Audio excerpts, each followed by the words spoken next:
Dear students, next we will discuss about trivial and non-trivial solution. If the solution x1, x2, x3 up to xn equals to 0 to a homogeneous system of linear equation, then the solution is called trivial solution.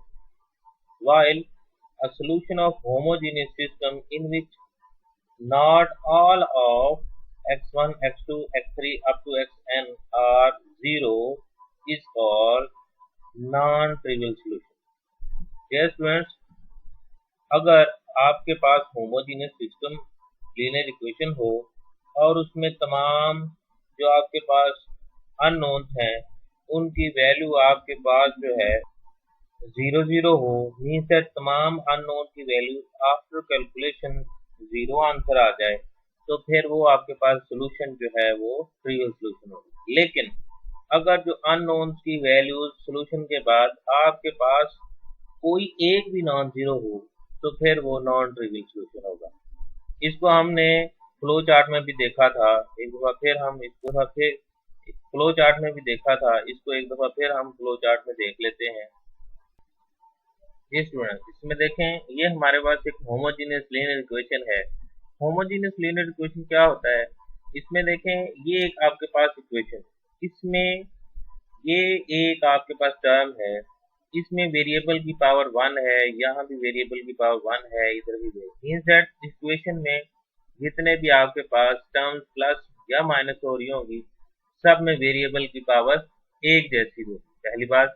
दूसरी बात इसमें यह है कि variable के बाद जो उस इक्वेशन की एक साइड होगी राइट साइड वो अक्सर बेशतर 0 के इक्वल होगी, उसको आप होमोजेनियस लीनियर इक्वेशन, अगर नॉन जीरो होगा तो नॉन होमोजेनियस लीनियर इक्वेशन, अगर आपके पास 0 के बराबर आ जाए तो वो होमोजेनियस इक्वेशन। आप लीनियर की बात करें तो ये आपके पास इसमें वेरिएबल की पावर 1 है, इधर भी वेरिएबल की पावर 1 है, तो इधर भी वेरिएबल की पावर 1 है, तो इसलिए इसको हम होमोजेनियस लीनियर इक्वेशन का नाम मींस दैट मैक्सिमम वेरिएबल की पावर मैक्सिमम 1 हो तो वो लीनियर, अगर 1 से ग्रेटर हो मींस दैट 2 हो तो क्वाड्रेटिक, अगर 3 हो तो इसी तरीके से क्यूबिक, फिर और आगे बढ़ती जाएंगे।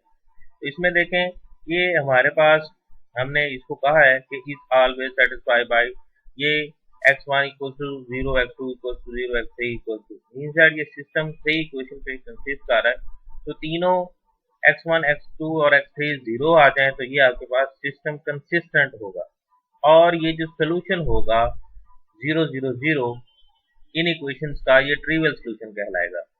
अगर आपके पास सोल्यूशन कंसिस्टेंट हो और 0 0 आ जाए तो उसको आप ट्रिवियल सोल्यूशन का नाम देंगे। लेकिन अगर जीरोस के अलावा वाले सॉल्यूशंस आ जाएं, हो सकता है इनमें किसी एक x1, x2 या x3 किसी एक की वैल्यू नॉन जीरो आ जाए तो वो आपके पास नॉन ट्रिवियल सॉल्यूशन होगा। तो इसको हमने इस चार्ट में भी देखा है, ये चार्ट में हमारे पास देखें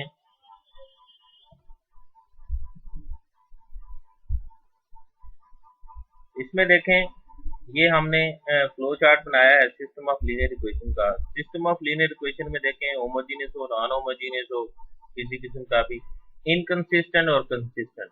कंसिस्टेंट क्या है, अगर आपके पास सोल्यूशन देखें 0 0 आ जाएं, ये जो आपके पास जितने भी लीनियर इक्वेशन हैं होमोजेनियस या नॉन होमोजेनियस, जब आपके पास 0 0 सोल्यूशन आ जाएगा तो होमोजेनियस होगा और वो कंसिस्टेंट होगा। अब अगर कंसिस्टेंट है तो उसमें भी दो कैटेगरीज आ जाती हैं, यूनिक सोल्यूशन होगा या फिर infinitely number of solution. Unique solution कब होगा, जब आपके पास 0 0 आ जाएं तो ये यूनिक है।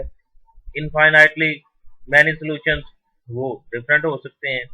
और इनकंसिस्टेंट कब होगा, जब सोल्यूशन एग्जिस्ट ही नहीं करेगा। सोल्यूशन एग्जिस्ट कैसे नहीं करता ये भी हमने एक उसमें देखा था कि ये आपके पास एक सिस्टम है, इस सिस्टम में हमने वैल्यूज पुट की थी।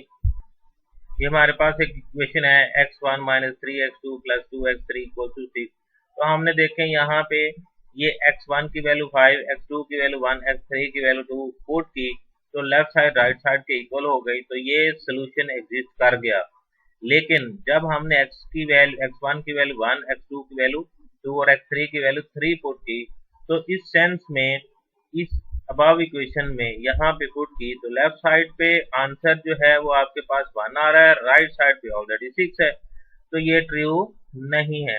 तो लिहाजा जब ये ट्रू स्टेटमेंट नहीं होगी तो फिर ये सोल्यूशन भी नहीं एग्जिस्ट करेगा। मीन्स दैट 1 2 3 ये इस इक्वेशन के सोल्यूशन नहीं है, ये नॉट सोल्यूशन की बात आ जाएगी, ये इनकंसिस्टेंट की कैटेगरी में आ जाएगा। इसी तरीके से ये आपके पास जो है हमने ट्रिवियल और नॉन ट्रिवियल का कंसेप्ट भी देखा कि अगर आपके पास सोल्यूशन कंसिस्टेंट होगा तो वो 0 0 सोल्यूशन होगा, उसको ट्रिवियल का नाम देंगे, और अगर 0 के अलावा वाले सोल्यूशन होंगे तो वो आपके पास नॉन ट्रिवियल सोल्यूशन होगा।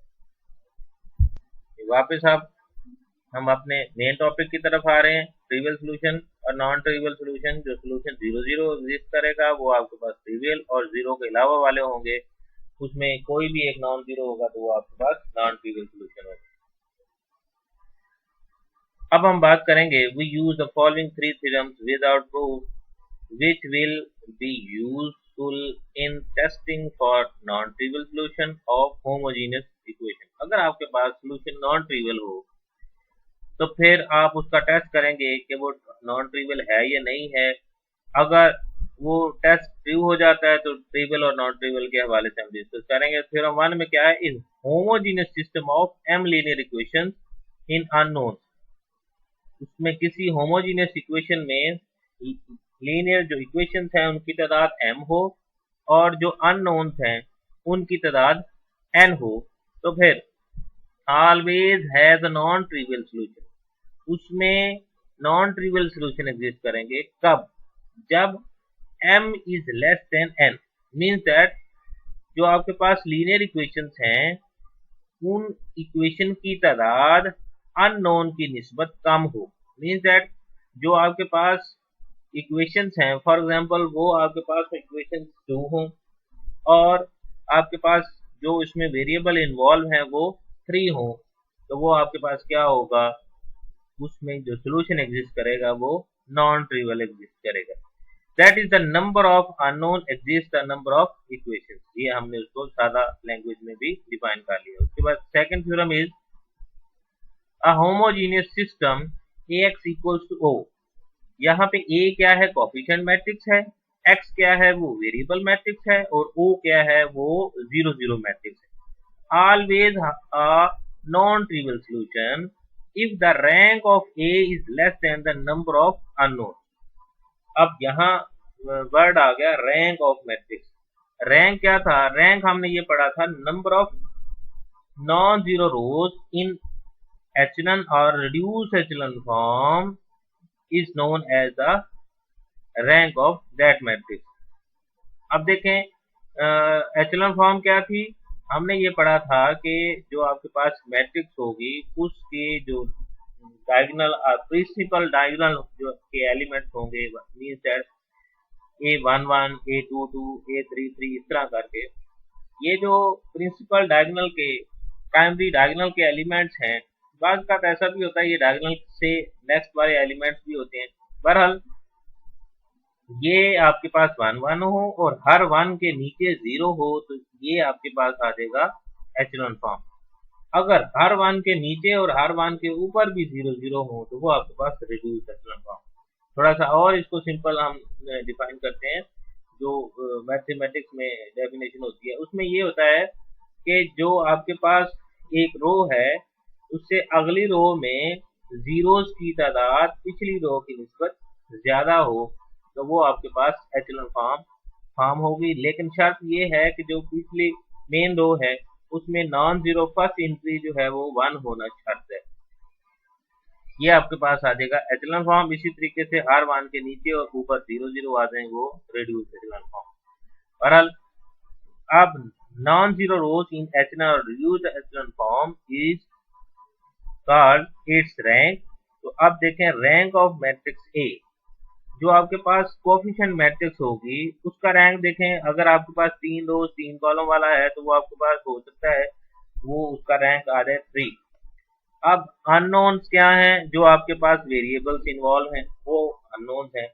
तो हम यहाँ क्या कह रहे हैं, a homogeneous system ax equal to 0, ax equals to O always has a non-zero, a non-trivial solution if the rank of A is less than the number of unknowns. Means that rank of A जो coefficient matrix है और unknowns हैं वो difference हो, means that rank of ए आपके पास for example 2 है और unknowns की तादाद 3 है, तो फिर भी नॉन ट्रिवियल सॉल्यूशन एग्जिस्ट करेगा। इसमें क्या था, नंबर ऑफ इक्वेशंस वो लेस हो नंबर ऑफ अननोन से। तीसरी कैटेगरी क्या आ गई इसमें, तीसरा थ्योरम क्या आ गया, अ homogeneous system ax equals to O is in which the number of unknowns is equals to number of equation always has a non-trivial solution if the coefficient matrix A is singular, that is that determinant of matrix A is equal to 0। तीसरा ये आ गया, यहाँ पे देखें अगर आपको number of unknowns और number of equation same मिल रही, ये जो फर्स्ट थ्योरम पढ़ा था इसमें था नंबर ऑफ अननोन और नंबर ऑफ इक्वेशन डिफरेंट होंगी, means that number of equation कम होंगे, नंबर ऑफ अननोन ज्यादा होंगे। यहाँ नंबर ऑफ इक्वेशन और नंबर ऑफ अननोन एक जैसे आ जाए। तो अब ये वाला फर्स्ट थ्योरम फुलफिल ना हुआ, ये भी नहीं हो सकता क्योंकि ये आपके पास जो है वो यहाँ भी डिफरेंस आ रहा है, लेकिन यहाँ सेम आ रहे हैं, नंबर ऑफ अननोन और नंबर ऑफ इक्वेशन इक्वल आ जाए। तो फिर आप नॉन ट्रिवियल के लिए टेस्ट क्या करेंगे कि आपने सबसे पहले उसका डिटर्मिनेंट लेना है।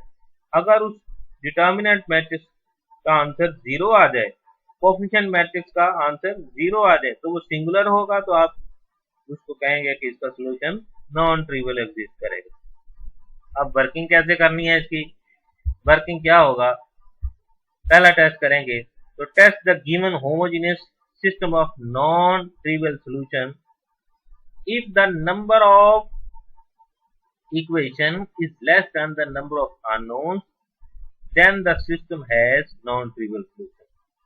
अगर आपके पास नंबर ऑफ इक्वेशंस कम होंगी नंबर ऑफ अननोन से, तो वो सॉल्यूशन नॉन ट्रिवियल एग्जिस्ट करेगा, वो system non trivial solution exist करेगा। On the other hand, जबकि दूसरी तरफ, if the number of unknown is equal to number of equation, अगर आपके पास number of unknowns और number of equations एक जितनी आ जाए, we shall either use theorem 2 and theorem 3। तो हम तब सॉरी सेकंड थ्योरम और थर्ड थ्योरम जो ऊपर हमने अभी अभी देखे हैं वो पढ़ेंगे, उनको हम देखेंगे, उनकी मदद से चेक करेंगे कि सॉल्यूशन जो है वो सिस्टम का सॉल्यूशन नॉन ट्रिवियल कैसे एग्जिस्ट करेगा। उसके बाद सेकंड वर्किंग क्या है, if the system has non trivial solution, अगर system non trivial solution exist करता हो, then we reduce its augmented matrix to the reduced echelon form to get the values of unknown. तो फिर हम क्या करेंगे, अगर system non trivial solution exist करे, ये चेक हो जाए। पहला टेस्ट था कि सॉल्यूशन नॉन ट्रिवियल एग्जिस्ट करता है या नहीं करता। अगर करता है तो फिर आपने अननोन्स की वैल्यूज कैसे कैलकुलेट करनी है, तो पहले हम उसको ऑगमेंटेड मैट्रिक्स में कन्वर्ट करेंगे। ऑगमेंटेड मैट्रिक्स क्या है, जो कोफिशिएंट मैट्रिक्स ए होगा उसके साथ हमने मैट्रिक्स बी जो राइट साइड वाली वैल्यूज हैं उनको भी शामिल करना है, और उसके बाद हम उसको हल करना शुरू करेंगे और कन्वर्ट करेंगे रिड्यूस एचेलॉन फॉर्म में। फिर हमारे पास जो अननोन्स होंगे उनकी वैल्यूज कैलकुलेट हो जाएंगी। तो इस तरह जो है वो हम ट्रिवियल सॉल्यूशन और नॉन ट्रिवियल सॉल्यूशन के बारे में हमने डिस्कस किया है, और नॉन ट्रिवियल सॉल्यूशन को कैसे हम कैलकुलेट करेंगे उसके लिए भी हमने